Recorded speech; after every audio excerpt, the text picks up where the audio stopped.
Good morning, everybody.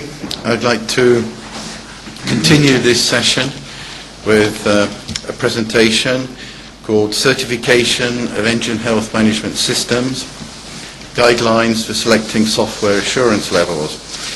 Firstly, I'd like to thank Chris, who saved me the burden of having to repeat the disclaimer. I guess everyone heard that. Thank you, Chris. And a little bit of a push here.